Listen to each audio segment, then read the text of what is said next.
তো এটা হলো আজ সকালের মেনু। তো তোমরা দেখে নাও আজকে কি কি করলাম, দেখে নাও ভিডিওটি লাস্ট পর্যন্ত। তো হরে কৃষ্ণ বন্ধুরা, তোমরা সবাই কেমন রয়েছো? আশা করি সবাই ভীষণ ভালো রয়েছো।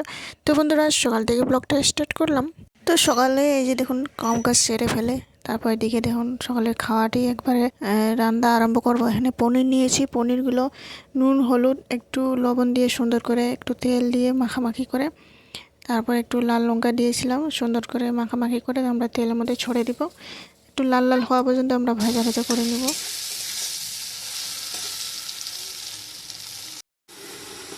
তো এদিকে পনিরটি হয়ে যাওয়ার পর তারপর এদিকে লাউ পাতার শাক নিয়েছি, একটু একটা টমেটোর কেটে দিয়েছি, কাঁচা লঙ্কা 2-3টা দিয়েছি। এই যে সুন্দর করে একটু কেটে দিল, আমি ধুয়ে শুয়ে এখানে রেডি করে একটু পাঁচফোড়ন দিয়ে তেলের মধ্যে সুন্দর করে আমরা ভাজাভাজি করে নিলাম।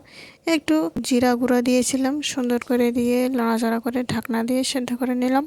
তো লাউ পাতার শাকটি অনেক কচি কচি মোটা মোটা ছিল, এই যে দেখুন কি সুন্দর গলে গেছিলো, খুব সুন্দর হয়েছে, সেন্টটিও খুব ভালো হয়েছে।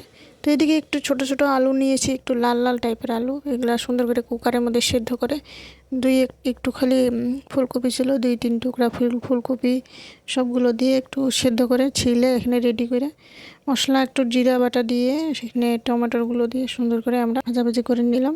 তারপর মশলাগুলো দিয়ে সুন্দর করে নাড়াচাড়া করে ভাজা ভাজা হয়ে যাওয়ার পর তারপর একটু পরে আমরা এই যে জল দিয়ে 2-3 মিনিট ঢাকনা দিয়ে আর একটু সেদ্ধ করে নেব। তারপর এদিকে দেখুন উতল আসার পরে পনিরগুলো দিয়ে স্বাদ মতো একটু চিনি দিয়ে একটু নাড়াচাড়া করে তারপর সবজিটি নামাই নেব।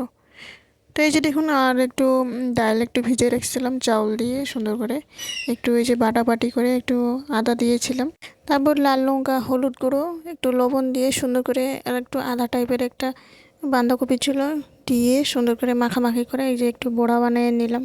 এদিকে এটা হয়ে যাওয়ার পর লাউয়ের শুক্তো করে নিয়েছিলাম, একটু পাঁচফোড়ন আদা দিয়ে সোমবার দিয়ে তারপর সামান্য মতো চিনি দিয়ে সুন্দর করে ঢাকনা দিয়ে সেদ্ধ করে নিলাম।